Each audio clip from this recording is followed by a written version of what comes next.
The Curious Case of Benjamin Button by F. Scott Fitzgerald. Chapter 1. As long ago as 1860, it was the proper thing to be born at home. At present, so I am told, the high gods of medicine have decreed that the first cries of the young shall be uttered upon the anesthetic air of a hospital, preferably a fashionable one. So, young Mr. and Mrs. Roger Button were 50 years ahead of style when they decided, one day in the summer of 1860, that their first baby should be born in a hospital. Whether this anachronism had any bearing upon the astonishing history I'm about to set down will never be known. I shall tell you what occurred, and let you judge for yourself. The Roger Buttons held an enviable position, both social and financial, in antebellum Baltimore. They were related to the this family and the that family, which, as every Southerner knew, entitled them to membership in that enormous peerage which largely populated the Confederacy. This was their first experience with the charming old custom of having babies. Mr. Button was naturally nervous. He hoped it would be a boy, so that he could be sent to Yale College in Connecticut, at which institution Mr. Button himself had been known for 4 years, by the somewhat obvious nickname of Cuff. On the September morning consecrated to the enormous event, he arose nervously at 6 o'clock, dressed himself, adjusted an impeccable stock, and hurried forth through the streets of Baltimore to the hospital, to determine whether the darkness of the night had borne in new life upon its bosom. When he was approximately 100 yards from the Maryland Private Hospital for Ladies and Gentlemen, he saw Dr. Keene, the family physician, descending the front steps, rubbing his hands together with a washing movement, as all doctors are required to do by the unwritten ethics of their profession. Mr. Roger Button, the president of Roger Button and Company, Wholesale Hardware, began to run toward Dr. Keene with much less dignity than was expected from a Southern gentleman of that picturesque period. "Dr. Keene," he called. "Oh, Dr. Keene." The doctor heard him, faced around, and stood waiting, a curious expression settling on his harsh, medicinal face as Mr. Button drew near. "What happened?" demanded Mr. Button, as he came up in a gasping rush. "What was it? How is she? A boy? Who is it? What—" "Talk sense," said Dr. Keene sharply. He appeared somewhat irritated. "Is the child born?" begged Mr. Button. Dr. Keene frowned. "Why, yes, I suppose so, after a fashion." Again he threw a curious glance at Mr. Button. "Is my wife all right?" "Yes." "Is it a boy or a girl?" "Here now," cried Dr. Keene, in a perfect passion of irritation. "I'll ask you to go and see for yourself. Outrageous!" He snapped the last word out in almost one syllable. Then he turned away, muttering, "Do you imagine a case like this will help my professional reputation? One more would ruin me, ruin anybody." "What's the matter?" demanded Mr. Button, appalled. "Triplets?" "No, not triplets," answered the doctor cuttingly. "What's more, you can go and see for yourself, and get another doctor. I brought you into this world, young man, and I've been physician to your family for 40 years. But I'm through with you. I don't want to see you or any of your relatives ever again. Goodbye." Then he turned sharply, and without another word climbed into his phaeton, which was waiting at the curbstone, and drove severely away. Mr. Button stood there upon the sidewalk, stupefied and trembling from head to foot. What horrible mishap had occurred? He had suddenly lost all desire to go into the Maryland Private Hospital for Ladies and Gentlemen. It was with the greatest difficulty that, a moment later, he forced himself to mount the steps and enter the front door. A nurse was sitting behind a desk in the opaque gloom of the hall. Swallowing his shame, Mr. Button approached her. "Good morning." She remarked, looking up at him pleasantly. Good morning. I am Mr. Button. At this, a look of utter terror spread itself over the girl's face. She rose to her feet and seemed about to fly from the hall, restraining herself only with the most apparent difficulty. I want to see my child, said Mr. Button. The nurse gave a little scream. "Ah! Oh, of course. She cried hysterically. Upstairs, right upstairs. Go up." She pointed the direction, and Mr. Button, bathed in cool perspiration, turned falteringly and began to mount to the second floor. In the upper hall he addressed another nurse, who approached him, basin in hand. I'm Mr. Button. He managed to articulate. I want to see my... Clank. The basin clattered to the floor and rolled in the direction of the stairs. Clank, clank. It began a methodical descent, as if sharing in the general terror which this gentleman provoked. I want to see my child, Mr. Button almost shrieked. He was on the verge of collapse. Clank. The basin reached the first floor. The nurse regained control of herself and threw Mr. Button a look of hearty contempt. "All right, Mr. Button," she agreed, in a hushed voice. "Very well. But if you knew what a state it's put us all in this morning, it's perfectly outrageous. The hospital will never have a ghost of a reputation after—" Hurry! He cried hoarsely. I can't stand this. "Come this way, then, Mr. Button." He dragged himself after her. At the end of a long hall, they reached a room from which proceeded a variety of howls. Indeed, a room which, in later parlance, would have been known as the crying room. They entered. Well? Gasped Mr. Button. Which is mine? "There," said the nurse. Mr. Button's eyes followed her pointing finger, and this is what he saw. Wrapped in a voluminous white blanket, and partly crammed into one of the cribs, there sat an old man apparently about 70 years of age. His sparse hair was almost white, and from his chin dripped a long smoke-colored beard, which waved absurdly back and forth, fanned by the breeze coming in at the window. He looked up at Mr. Button with dim, faded eyes, in which lurked a puzzled question. Am I mad? Thundered Mr. Button, his terror resolving into rage. Is this some ghastly hospital joke? "It doesn't seem like a joke to us," replied the nurse severely. "and I don't know whether you're mad or not, but that is most certainly your child." The cool perspiration redoubled on Mr. Button's forehead. He closed his eyes, and then, opening them, looked again. There was no mistake.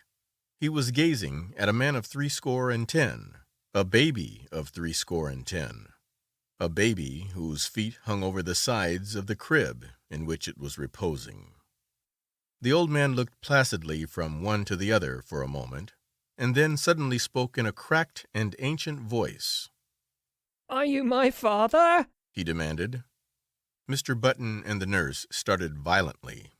"Because, if you are," went on the old man querulously, "I wish you'd get me out of this place, or at least get them to put a comfortable rocker in here." Where in God's name did you come from? Who are you? burst out Mr. Button frantically. "I can't tell you exactly who I am, replied the querulous whine. because I've only been born a few hours, but my last name is certainly Button." You lie. You're an imposter. The old man turned warily to the nurse. "Nice way to welcome a newborn child," he complained in a weak voice. "Tell him he's wrong, why don't you?" "You're wrong, Mr. Button. said the nurse severely. This is your child, and you'll have to make the best of it. We're going to ask you to take him home with you as soon as possible, sometime today." Home? repeated Mr. Button incredulously. "Yes, we can't have him here. We really can't, you know." "I'm right glad of it. whined the old man. This is a fine place to keep a youngster of quiet tastes. With all this yelling and howling, I haven't been able to get a wink of sleep. I asked for something to eat. Here his voice rose to a shrill note of protest. And they brought me a bottle of milk. Mr. Button sank down upon a chair near his son and concealed his face in his hands. My heavens! He murmured, in an ecstasy of horror. What will people say? What must I do? You'll have to take him home. Insisted the nurse. Immediately. A grotesque picture formed itself with dreadful clarity before the eyes of the tortured man. A picture of himself walking through the crowded streets of the city with this appalling apparition stalking by his side. I can't, he moaned. People would stop to speak to him, and what was he going to say? He would have to introduce this septuagenarian. This is my son, born early this morning. And then the old man would gather his blanket around him, and they would plod on, past the bustling stores, the slave market. For a dark instant, Mr. Button wished passionately that his son was black. Past the luxurious houses of the residential district, past the home for the aged. Come, pull yourself together, commanded the nurse. See here, the old man announced suddenly. If you think I'm going to walk home in this blanket, you're entirely mistaken. Babies always have blankets. With a malicious crackle, the old man held up a small white swaddling garment. Look, he quavered. This is what they had ready for me. Babies always wear those, said the nurse primly. Well, said the old man, this baby's not going to wear anything in about 2 minutes. This blanket itches. They might at least have given me a sheet. Keep it on, said Mr. Button hurriedly. He turned to the nurse. What'll I do? Go downtown and buy your son some clothes. Mr. Button's son's voice followed him down into the hall. And a cane, Father. I want to have a cane. Mr. Button banged the outer door savagely. Chapter 2.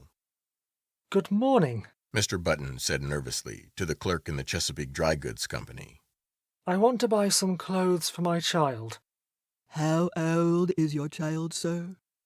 About 6 hours, answered Mr. Button without due consideration. Baby supply department in the rear. Why, I'm not sure that's what I want. He's an unusually large-sized child. Exceptionally, large. They have the largest child's sizes. Right here. Where is the boys' department? Inquired Mr. Button, shifting his ground desperately. He felt that the clerk must surely scent his shameful secret. Right here. Well... He hesitated. The notion of dressing his son in men's clothes was repugnant to him. If, say, he could only find a very large boy's suit, he might cut off that long and awful beard, dye the white hair brown, and thus manage to conceal the worst, and to retain something of his own self-respect, not to mention his position in Baltimore society.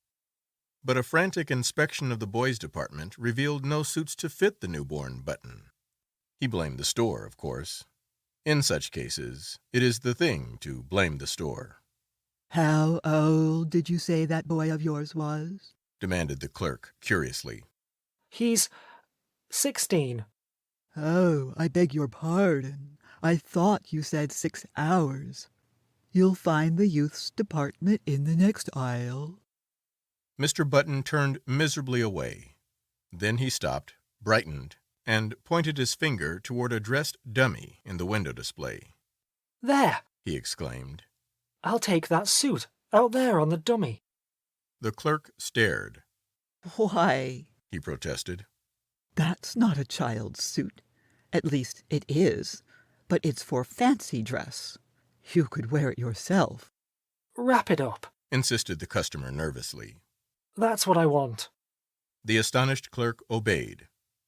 Back at the hospital, Mr. Button entered the nursery and almost threw the package at his son. Here's your clothes, he snapped out. The old man untied the package and viewed the contents with a quizzical eye.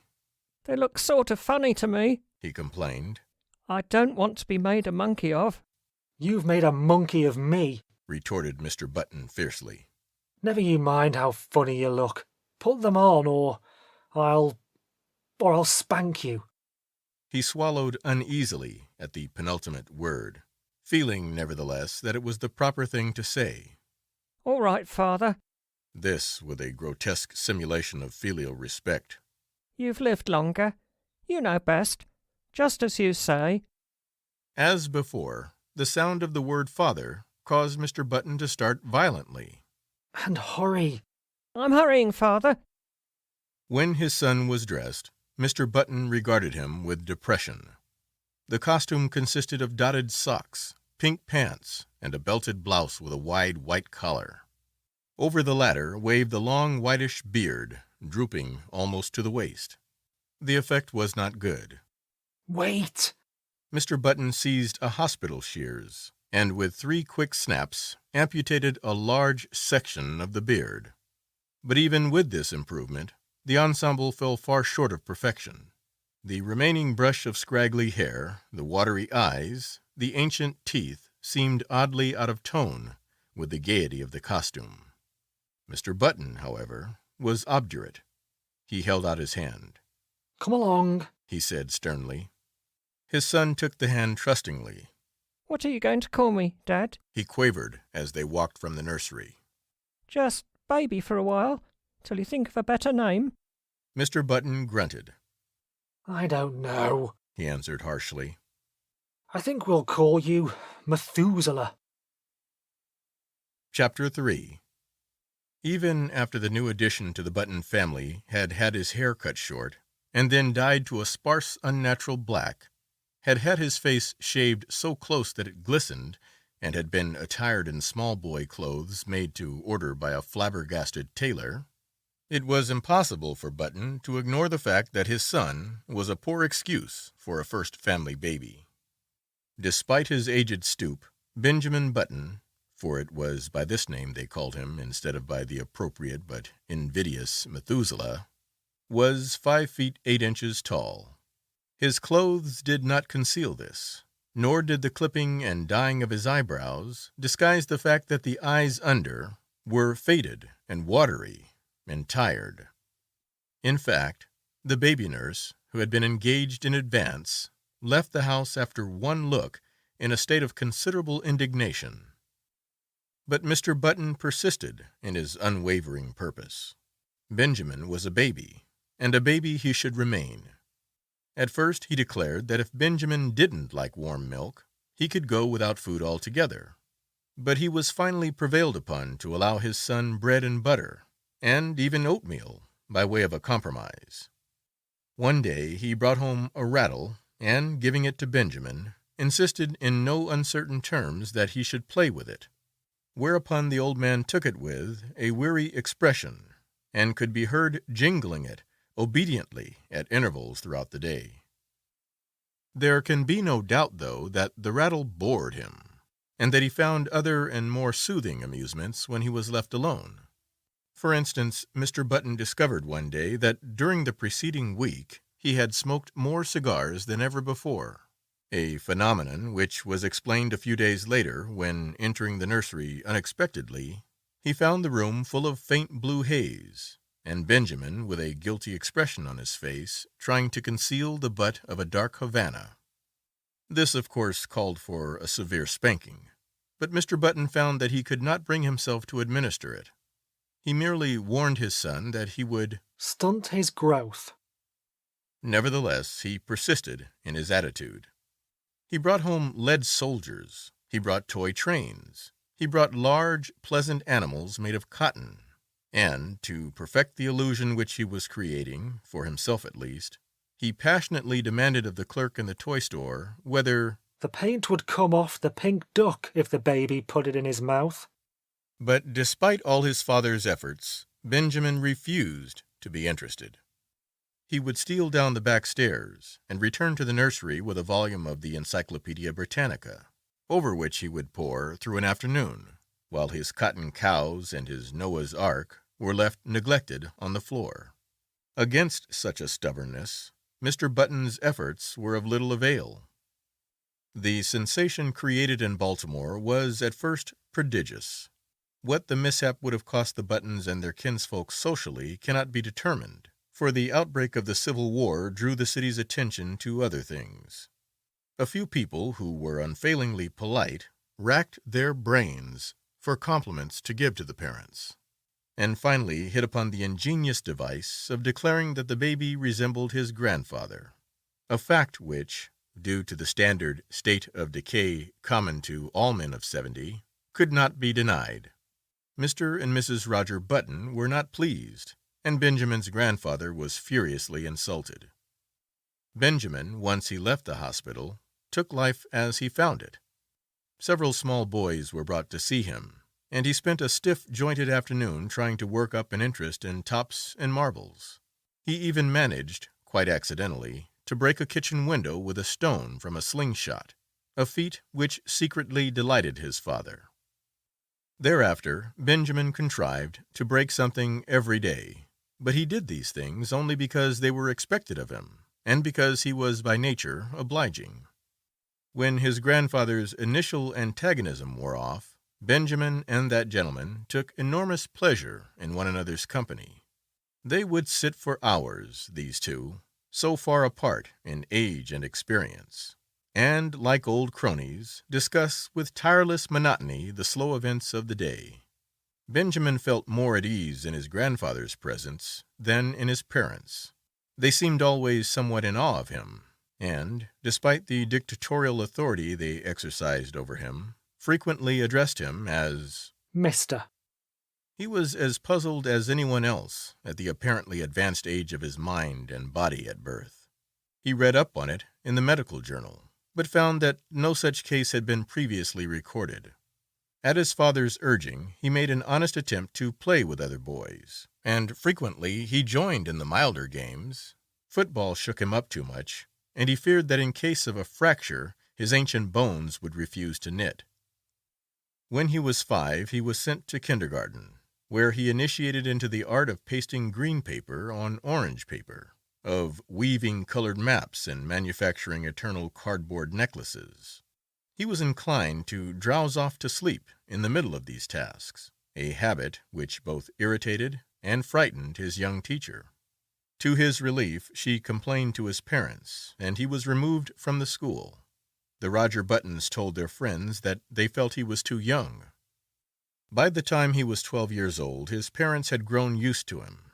Indeed, so strong is the force of custom that they no longer felt that he was different from any other child, except when some curious anomaly reminded them of the fact.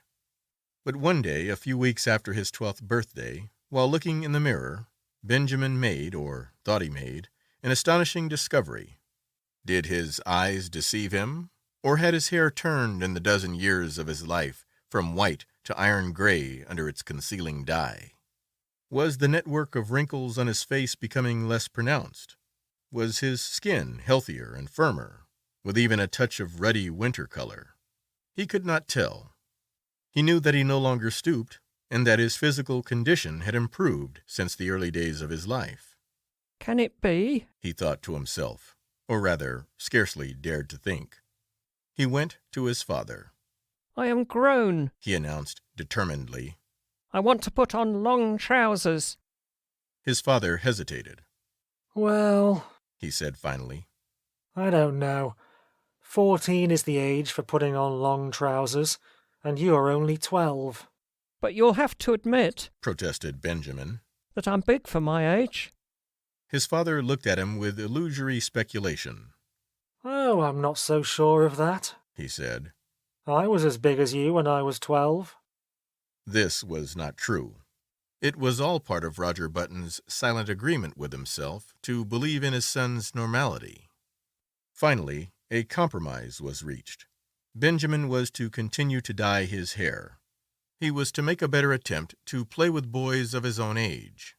He was not to wear his spectacles or carry a cane in the street. In return for these concessions, he was allowed his first suit of long trousers. Chapter 4. Of the life of Benjamin Button between his 12th and 21st year, I intend to say little. Suffice to record that they were years of normal ungrowth. When Benjamin was 18, he was erect as a man of 50, He had more hair, and it was of a dark gray. His step was firm. His voice had lost its cracked quaver and descended to a healthy baritone. So his father sent him up to Connecticut to take examinations for entrance to Yale College. Benjamin passed his examination and became a member of the freshman class. On the third day following his matriculation, he received a notification from Mr. Hart, the college registrar, to call at his office and arrange his schedule. Benjamin, glancing in the mirror, decided that his hair needed a new application of its brown dye, but an anxious inspection of his bureau drawer disclosed that the dye bottle was not there. Then he remembered he had emptied it the day before and thrown it away. He was in a dilemma. He was due at the registrar's in 5 minutes. There seemed to be no help for it. He must go as he was. He did. "Good morning," said the registrar politely. "You've come to inquire about your son." Why, as a matter of fact, my name's Button, began Benjamin, but Mr. Hart cut him off. "I'm very glad to meet you, Mr. Button. I'm expecting your son here any minute." That's me. Burst out Benjamin. I'm a freshman. "What? I'm a freshman. Surely you're joking." Not at all. The registrar frowned and glanced at a card before him. "Why, I have Mr. Benjamin Button's age down here as 18. That's my age, asserted Benjamin, flushing slightly. The registrar eyed him warily. "Now, surely, Mr. Button, you don't expect me to believe that." Benjamin smiled warily. I am 18. He repeated. The registrar pointed sternly to the door. "Get out," he said. "Get out of the college and get out of the town. You're a dangerous lunatic." I am 18. Mr. Hart opened the door. "The idea!" he shouted. "A man of your age trying to enter here as a freshman. 18 years old, are you? Well, I'll give you 18 minutes to get out of town." Benjamin Button walked with dignity from the room, and half a dozen undergraduates who were waiting in the hall followed him curiously with their eyes. When he had gone a little way, he turned around, faced the infuriated registrar, who was still standing in the doorway, and repeated in a firm voice, I am 18 years old. To a chorus of titters which went up from the group of undergraduates, Benjamin walked away. But he was not fated to escape so easily. On his melancholy walk to the railroad station, he found that he was being followed by a group, then by a swarm, and finally by a dense mass of undergraduates. The word had gone around that a lunatic had passed the entrance examinations for Yale and attempted to palm himself off as a youth of 18. A fever of excitement permeated the college. Men ran hatless out of classes. The football team abandoned its practice and joined the mob. Professors' wives with bonnets awry and bustles out of position ran shouting after the procession, from which proceeded a continual succession of remarks aimed at the tender sensibilities of Benjamin Button. He must be the Wandering Jew. He ought to go to the prep school at his age. Look at the infant prodigy. He thought this was the old man's home. Go up to Harvard. Benjamin increased his gait, and soon he was running. He would show them. He would go to Harvard, and then they would regret these ill-considered taunts. Safely on board the train for Baltimore, he put his head from the window. You'll regret this, he shouted. Ha ha! The undergraduates laughed. Ha ha! It was the biggest mistake that Yale College had ever made. Chapter 5. In 1880, Benjamin Button was 20 years old, and he signalized his birthday by going to work for his father in Roger Button and Company Wholesale Hardware. It was in that same year that he began going out socially. That is, his father insisted on taking him to several fashionable dances. Roger Button was now 50, and he and his son were more and more companionable. In fact, since Benjamin had ceased to dye his hair, which was still grayish, they appeared about the same age, and could have passed for brothers. One night in August, they got into the phaeton attired in their full dress suits, and drove out to a dance at the Shevlins' country house, situated just outside of Baltimore. It was a gorgeous evening. A full moon drenched the road to the lusterless color of platinum, and late-blooming harvest flowers breathed into the motionless air aromas that were like low, half-heard laughter. The open country, carpeted for rods around with bright wheat, was translucent as in the day. It was almost impossible not to be affected by the sheer beauty of the sky. Almost. There's a great future in the dry goods business, Roger Button was saying. He was not a spiritual man. His aesthetic sense was rudimentary. Old fellows like me can't learn new tricks, he observed profoundly. It's you youngsters with energy and vitality that have the great future before you. Far up the road, the lights of the Shevlins' country house drifted into view, and presently there was a sighing sound that crept persistently toward them. It might have been the fine plaint of violins or the rustle of the silver wheat under the moon. They pulled up behind a handsome brougham, whose passengers were disembarking at the door. A lady got out, then an elderly gentleman, then another young lady, beautiful as sin. Benjamin started. An almost chemical change seemed to dissolve and recompose the very elements of his body. A rigor passed over him. Blood rose into his cheeks, his forehead, and there was a steady thumping in his ears. It was first love. The girl was slender and frail, with hair that was ashen under the moon and honey-colored under the sputtering gas lamps of the porch. Over her shoulders was thrown a Spanish mantilla of softest yellow, butterflied in black. Her feet were glittering buttons at the hem of her bustled dress. Roger Button leaned over to his son. That, he said, is young Hildegard Moncrief, the daughter of General Moncrief. Benjamin nodded coldly. Pretty little thing, he said, indifferently. But when the Negro boy had led the buggy away, he added, Dad, you might introduce me to her. They approached a group of which Miss Moncrief was the center. Reared in the old tradition, she curtsied low before Benjamin. Yes, he might have a dance. He thanked her and walked away, staggered away. The interval until the time for his turn should arrive dragged itself out interminably. He stood close to the wall, silent, inscrutable, watching with murderous eyes the young bloods of Baltimore as they eddied around Hildegard Moncrief, passionate admiration in their faces. How obnoxious they seemed to Benjamin, how intolerably rosy. Their curly brown whiskers aroused in him a feeling equivalent to indigestion. But when his own time came, and he drifted with her out upon the changing floor to the music of the latest waltz from Paris, his jealousies and anxieties melted from him like a mantle of snow. Blind with enchantment, he felt that life was just beginning. You and your brother got here just as we did, didn't you? Asked Hildegard, looking up at him with eyes that were like bright blue enamel. Benjamin hesitated. If she took him for his father's brother, would it be best to enlighten her? He remembered his experience at Yale, so he decided against it. It would be rude to contradict a lady. It would be criminal to mar this exquisite occasion with the grotesque story of his origin. Later, perhaps. So he nodded, smiled, listened, was happy. I like men of your age, Hildegard told him. Young boys are so idiotic. They tell me how much champagne they drink at college and how much money they lose playing cards. Men of your age know how to appreciate women. Benjamin felt himself on the verge of a proposal.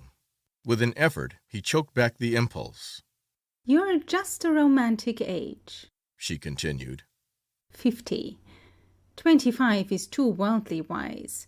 30 is apt to be pale from overwork. 40 is the age of long stories that take a whole cigar to tell. 60 is...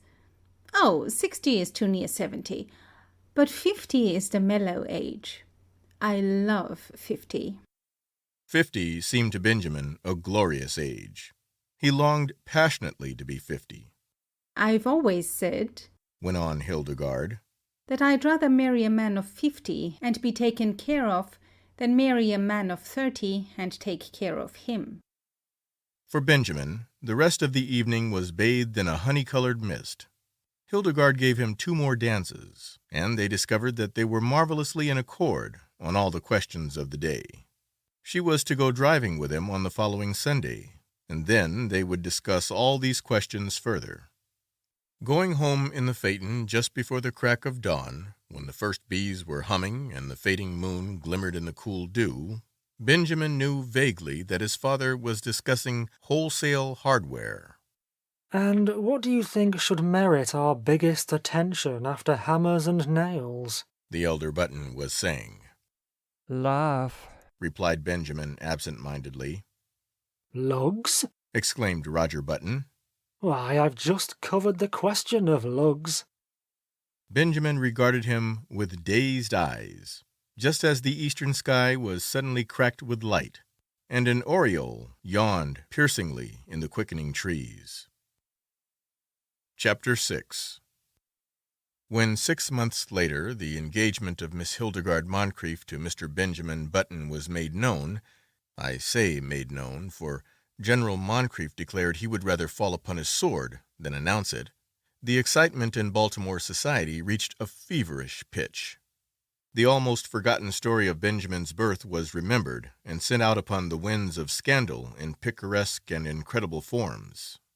It was said that Benjamin was really the father of Roger Button, that he was his brother who had been in prison for 40 years, that he was John Wilkes Booth in disguise, and finally that he had 2 small conical horns sprouting from his head. The Sunday supplements of the New York papers played up the case with fascinating sketches which showed the head of Benjamin Button attached to a fish, to a snake, and finally to a body of solid brass. He became known journalistically as the Mystery Man of Maryland, but the true story, as is usually the case, had a very small circulation. However, everyone agreed with General Moncrief that it was criminal for a lovely girl who could have married any beau in Baltimore to throw herself into the arms of a man who was assuredly 50. In vain, Mr. Roger Button published his son's birth certificate in large type in the Baltimore Blaze. No one believed it. You had only to look at Benjamin and see. On the part of the 2 people most concerned, there was no wavering. So many of the stories about her fiancé were false that Hildegard refused stubbornly to believe even the true one.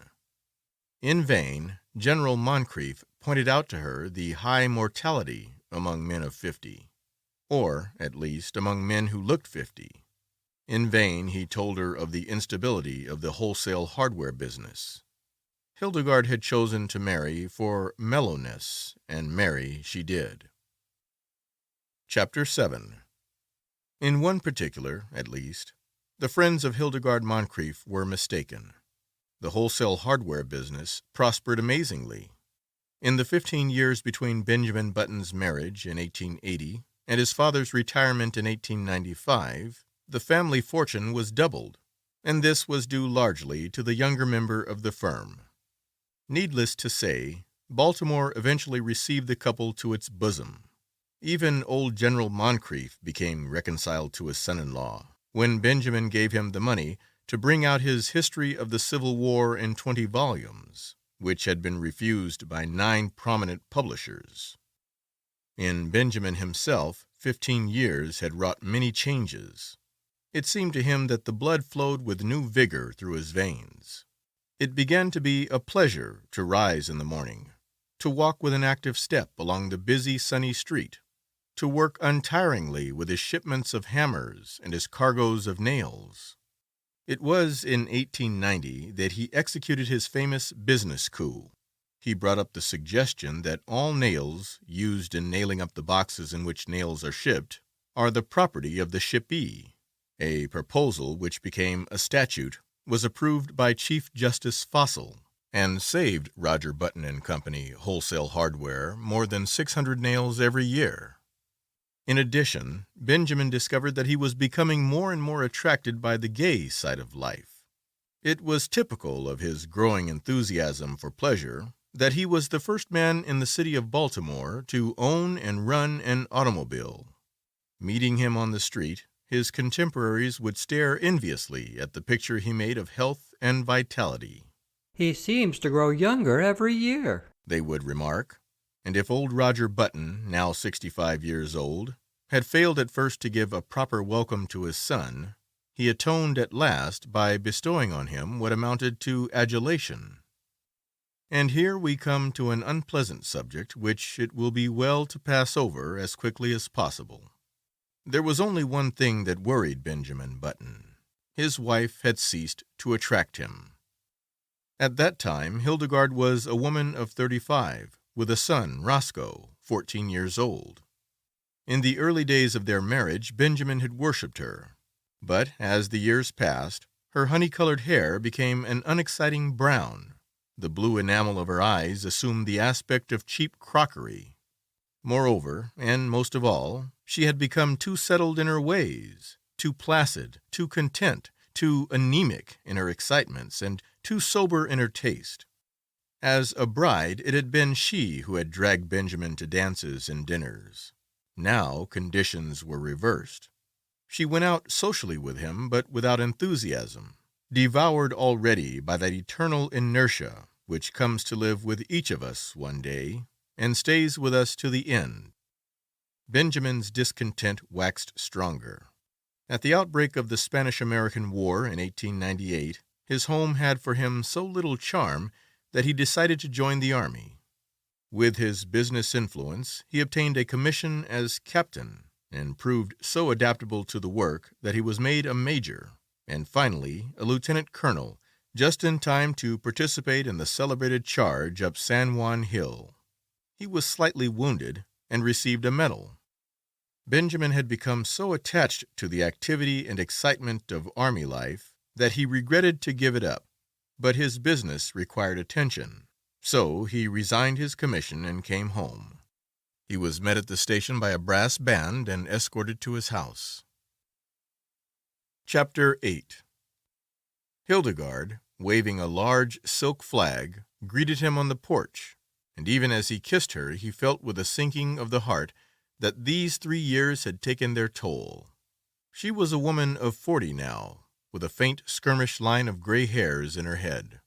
The sight depressed him. Up in his room he saw his reflection in the familiar mirror. He went closer and examined his own face with anxiety, comparing it after a moment with a photograph of himself in uniform taken just before the war. "Good Lord," he said aloud. The process was continuing. There was no doubt of it. He looked now like a man of 30. Instead of being delighted, he was uneasy. He was growing younger. He had hitherto hoped that once he reached a bodily age equivalent to his age in years, the grotesque phenomenon which had marked his birth would cease to function. He shuddered. His destiny seemed to him awful, incredible. When he came downstairs, Hildegard was waiting for him. She appeared annoyed, and he wondered if she had at last discovered that there was something amiss. It was with an effort to relieve the tension between them that he broached the matter at dinner in what he considered a delicate way. "Well," he remarked lightly, "everybody says I look younger than ever." Hildegard regarded him with scorn. She sniffed. Do you think it's anything to boast about? "I'm not boasting," he asserted uncomfortably. She sniffed again. The idea, she said, and after a moment, I should think you'd have enough pride to stop it. "How can I?" he demanded. I'm not going to argue with you, she retorted. But there's a right way of doing things and a wrong way. If you've made up your mind to be different from everybody else, I don't suppose I can stop you, but I really don't think it's very considerate. "But, Hildegard, I can't help it." You can, too. You're simply stubborn. You think you don't want to be like anyone else. You always have been that way, and you always will be. But just think how it would be if everyone else looked at things as you do. What would the world be like? As this was an inane and unanswerable argument, Benjamin made no reply, and from that time on a chasm began to widen between them. He wondered what possible fascination she had ever exercised over him. To add to the breach, he found, as the new century gathered headway, that his thirst for gaiety grew stronger. Never a party of any kind in the city of Baltimore but he was there, dancing with the prettiest of the young married women, chatting with the most popular of the debutantes, and finding their company charming, while his wife, a dowager of evil omen, sat among the chaperons, now in haughty disapproval, and now following him with solemn, puzzled, and reproachful eyes. "Look," people would remark. "What a pity! A young fellow that age tied to a woman of 45. He must be 20 years younger than his wife." They had forgotten, as people inevitably forget, that back in 1880, their mammas and papas had also remarked about this same ill-matched pair. Benjamin's growing unhappiness at home was compensated for by his many new interests. He took up golf and made a great success of it. He went in for dancing. In 1906, he was an expert at the Boston, and in 1908 he was considered proficient at the Maxine, while in 1909 his castle walk was the envy of every young man in town. His social activities, of course, interfered to some extent with his business. But then he had worked hard at wholesale hardware for 25 years, and felt that he could soon hand it on to his son Roscoe, who had recently graduated from Harvard. He and his son were, in fact, often mistaken for each other. This pleased Benjamin. He soon forgot the insidious fear which had come over him on his return from the Spanish-American War, and grew to take a naive pleasure in his appearance. There was only one fly in the delicious ointment. He hated to appear in public with his wife. Hildegard was almost 50, and the sight of her made him feel absurd. Chapter 9. One September day in 1910, a few years after Roger Button and Company wholesale hardware had been handed over to young Roscoe Button, a man, apparently about 20 years old, entered himself as a freshman at Harvard University in Cambridge. He did not make the mistake of announcing that he would never see 50 again, nor did he mention the fact that his son had been graduated from the same institution 10 years before. He was admitted, and almost immediately attained a prominent position in the class, partly because he seemed a little older than the other freshmen, whose average age was about 18. But his success was largely due to the fact that in the football game with Yale he played so brilliantly, with so much dash and with such a cold, remorseless anger, that he scored 7 touchdowns and 14 field goals for Harvard, and caused one entire 11 of Yale men to be carried singly from the field unconscious. He was the most celebrated man in college. Strange to say, in his third or junior year, he was scarcely able to make the team. The coaches said that he had lost weight, and it seemed to the more observant among them that he was not quite as tall as before. He made no touchdowns. Indeed, he was retained on the team chiefly in hope that his enormous reputation would bring terror and disorganization to the Yale team. In his senior year, he did not make the team at all. He had grown so slight and frail that one day he was taken by some sophomores for a freshman, an incident which humiliated him terribly. He became known as something of a prodigy, a senior who was surely no more than 16, and he was often shocked at the worldliness of some of his classmates. His studies seemed harder to him. He felt that they were too advanced. He had heard his classmates speak of St. Midas's, the famous preparatory school, at which so many of them had prepared for college, and he determined, after his graduation, to enter himself at St. Midas's, where the sheltered life among boys his own size would be more congenial to him. Upon his graduation in 1914, he went home to Baltimore with his Harvard diploma in his pocket. Hildegard was now residing in Italy, so Benjamin went to live with his son Roscoe.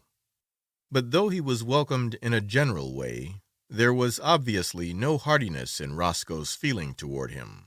There was even perceptible a tendency on his son's part to think that Benjamin, as he moped about the house in adolescent mooniness, was somewhat in the way. Roscoe was married now, and prominent in Baltimore life. and he wanted no scandal to creep out in connection with his family. Benjamin, no longer persona grata with the debutantes and younger college set, found himself left much done, except for the companionship of 3 or 4 15-year-old boys in the neighborhood. His idea of going to St. Midas's school recurred to him. Say, he said to Roscoe one day, I've told you over and over that I want to go to prep school. Well, go then, replied Roscoe shortly. The matter was distasteful to him, and he wished to avoid a discussion. I can't go alone, said Benjamin helplessly. You'll have to enter me and take me up there. I haven't got the time, declared Roscoe abruptly. His eyes narrowed, and he looked uneasily at his father. As a matter of fact, he added, you'd better not go on with this business much longer. You better pull up short. You better... He paused, and his face crimsoned as he sought for words. You better turn around and start right back the other way. This has gone too far to be a joke. It isn't funny anymore. You behave yourself. Benjamin looked at him on the verge of tears. And another thing, continued Roscoe. When visitors are in the house, I want you to call me Uncle. Not Roscoe, but Uncle. Do you understand? It looks absurd for a boy of 15 to call me by my first name. Perhaps you'd better call me Uncle all the time, so you'll get used to it. With a harsh look at his father, Roscoe turned away. Chapter 10. At the termination of this interview, Benjamin wandered dismally upstairs and stared at himself in the mirror. He had not shaved for 3 months, but he could find nothing on his face but a faint white down with which it seemed unnecessary to meddle. When he had first come home from Harvard, Roscoe had approached him with the proposition that he should wear eyeglasses and imitation whiskers glued to his cheeks, and it had seemed for a moment that the farce of his early years was to be repeated. But whiskers had itched and made him ashamed. He wept, and Roscoe had reluctantly relented. Benjamin opened a book of boys' stories, The Boy Scouts in Bimini Bay, and began to read. But he found himself thinking persistently about the war. America had joined the Allied cause during the preceding month, and Benjamin wanted to enlist. But alas, 16 was the minimum age, and he did not look that old. His true age, which was 57, would have disqualified him anyway. There was a knock at his door, and the butler appeared with a letter bearing a large official legend in the corner and addressed to Mr. Benjamin Button. Benjamin tore it open eagerly and read the enclosure with delight.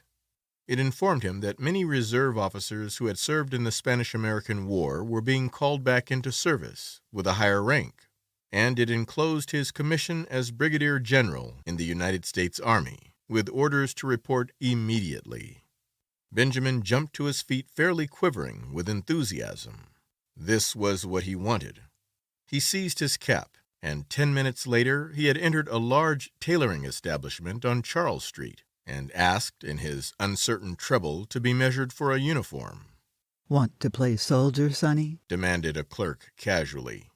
Benjamin flushed. Say, never mind what I want, he retorted angrily. My name's Button, and I live on Mount Vernon Place, so you know I'm good for it. Well, admitted the clerk hesitantly. If you're not, I guess your daddy is all right. Benjamin was measured, and a week later his uniform was completed. He had difficulty in obtaining the proper general's insignia, because the dealer kept insisting to Benjamin that a nice VWCA badge would look just as well, and be much more fun to play with. Saying nothing to Roscoe, he left the house one night and proceeded by train to Camp Mosby in South Carolina, where he was to command an infantry brigade. On a sultry April day, he approached the entrance to the camp, paid off the taxicab which had brought him from the station, and turned to the sentry on guard. Get someone to handle my luggage, he said briskly. The sentry eyed him reproachfully. Say, he remarked, where are you going with the general's thoughts, Sonny? Benjamin, veteran of the Spanish-American War, whirled upon him with fire in his eye, but with, alas, a changing treble voice. "Come to attention!" he tried to thunder. He paused for breath. Then suddenly he saw the sentry snap his heels together and bring his rifle to the present. Benjamin concealed a smile of gratification, but when he glanced around, his smile faded. It was not he who had inspired obedience, but an imposing artillery colonel who was approaching on horseback. "Colonel!" called Benjamin shrilly. The colonel came up, drew rein, and looked coolly down at him with a twinkle in his eyes. "Whose little boy are you?" he demanded kindly. "I'll soon darn well show you whose little boy I am," retorted Benjamin in a ferocious voice. "Get down off that horse!" The colonel roared with laughter. You want him, eh, General? "Here!" cried Benjamin desperately. "Read this!" And he thrust his commission toward the colonel. The colonel read it, his eyes popping from their sockets. "Where'd you get this?" he demanded, slipping the document into his own pocket. "I got it from the government, as you'll soon find out." "You come along with me," said the colonel with a peculiar look. "We'll go up to headquarters and talk this over. Come along." The colonel turned and began walking his horse in the direction of headquarters. There was nothing for Benjamin to do but follow with as much dignity as possible, meanwhile promising himself a stern revenge. But this revenge did not materialize. 2 days later, however, his son Roscoe materialized from Baltimore, hot and cross from a hasty trip, and escorted the weeping general, sans uniform, back to his home. Chapter 11. In 1920, Roscoe Button's first child was born. During the attendant festivities, however, no one thought it the thing to mention that the little grubby boy, apparently about 10 years of age, who played around the house with lead soldiers and a miniature circus, was the new baby's own grandfather. No one disliked the little boy, whose fresh, cheerful face was crossed with just a hint of sadness, but to Roscoe Button his presence was a source of torment. In the idiom of his generation, Roscoe did not consider the matter efficient. It seemed to him that his father, in refusing to look 60, had not behaved like a red-blooded he-man. This was Roscoe's favorite expression, but in a curious and perverse manner. Indeed, to think about the matter for as much as half an hour drove him to the edge of insanity. Roscoe believed that live wires should keep young, but carrying it out on such a scale was inefficient. And there Roscoe rested. 5 years later, Roscoe's little boy had grown old enough to play childish games with little Benjamin, under the supervision of the same nurse. Roscoe took them both to kindergarten on the same day, and Benjamin found that playing with little strips of colored paper, making mats and chains and curious and beautiful designs, was the most fascinating game in the world. Once he was bad and had to stand in the corner. Then he cried. But for the most part, there were gay hours in the cheerful room, with the sunlight coming in the windows, and Miss Bailey's kind hand resting for a moment now and then in his tousled hair. Roscoe's son moved up into the first grade after a year, but Benjamin stayed on in the kindergarten. He was very happy. Sometimes, when other tots talked about what they would do when they grew up, a shadow would cross his little face, as if in a dim, childish way he realized that those were things in which he was never to share. The days flowed on in monotonous content. He went back a third year to the kindergarten, but he was too little now to understand what the bright shining strips of paper were for. He cried because the other boys were bigger than he, and he was afraid of them. The teacher talked to him, but though he tried to understand, he could not understand at all. He was taken from the kindergarten. His nurse, Nana, in her starched gingham dress, became the center of his tiny world. On bright days they walked in the park. Nana would point at a great gray monster and say, "Elephant," and Benjamin would say it after her. And when he was being undressed for bed that night, he would say it over and over aloud to her. "Elephant, elephant, elephant." Sometimes Nana let him jump on the bed, which was fun. because if you sat down exactly right, it would bounce you up on your feet again. And if you said, "Ah," for a long time while you jumped, you got a very pleasing broken vocal effect. He loved to take a big cane from the hat rack and go around hitting chairs and tables with it and saying, "Fight! Fight! Fight!" When there were people there, the old ladies would cluck at him, which interested him, and the young ladies would try to kiss him, which he submitted to with mild boredom. And when the long day was done, at 5 o'clock, he would go upstairs with Nana and be fed on oatmeal and nice, soft, mushy foods with a spoon. There were no troublesome memories in his childish sleep. No token came to him of his brave days at college, of the glittering years when he flustered the hearts of many girls. There were only the white, safe walls of his crib, and Nana and a man who came to see him sometimes, and a great big orange ball that Nana pointed at just before his twilight bed hour and called Sun. When the sun went, his eyes were sleepy. There were no dreams to haunt him. The past, the wild charge at the head of his men up San Juan Hill, the first years of his marriage, when he worked late into the summer dusk down in the busy city for young Hildegard whom he loved. The days before that, when he sat smoking far into the night in the gloomy old Button house on Monroe Street with his grandfather, all these had faded like unsubstantial dreams from his mind, as though they had never been. He did not remember. He did not remember clearly whether the milk was warm or cool at his last feeding, or how the days passed. There was only his crib and Nana's familiar presence, and then he remembered nothing. When he was hungry, he cried. That was all.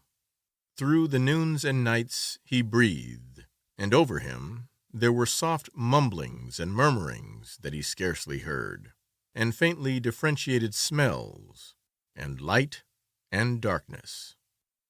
Then it was all dark, and his white crib, and the dim faces that moved above him, and the warm sweet aroma of the milk faded out altogether from his mind. End of The Curious Case of Benjamin Button by F. Scott Fitzgerald.